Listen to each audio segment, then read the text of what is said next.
Sa ngayon, maaaring hindi ka pa handang magmahal muli. Hintay lang. Hayaan mo munang maghilom ang mga sugat na dala ng nakaraan.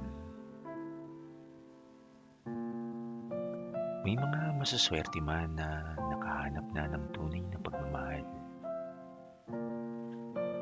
Pero natitiyak kong mas madami pa rin na naghahanap pa. Hintay ka lang.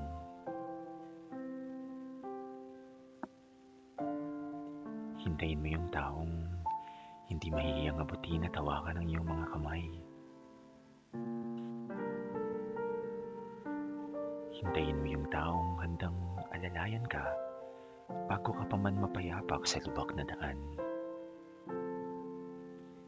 Hintayin mo yung taong kayang iparamdam na mahalaga ka kahit sa napakasimpleng paraan.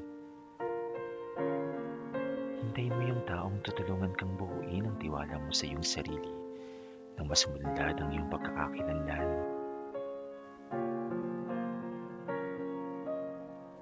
Hintayin mo lang.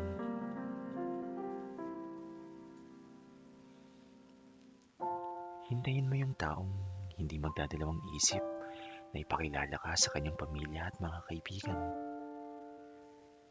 Hintayin mo yung taong hindi magsasawang sumubok ng iba't ibang bagay, mapasaya ka lamang.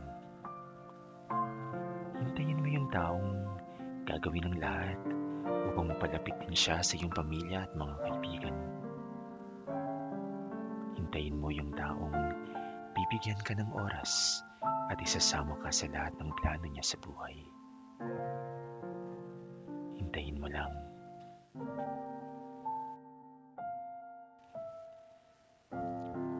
At habang naghihintay ka, punuin mo hanggang umapaw ang pagmamahal mo sa iyong sarili. Gawin mo ang mga bagay na makatutulong sa iyo na gusto mong matutunan at alamin. Nang sa gayon ay magawa mong maging mas mabuting bersyon ng iyong lumang sarili. Upang sa pagdating ng taong hinihintay mo, ay mas maging buo ka at puno ka ng pagmamahal na pwede mong ibahagi sa iba. Sabi nila, palagi nating isipin kung anong nararapat para sa atin. Pero para sa akin, mas mabuting isipin muna natin kung ano ang makakaya nating gawin.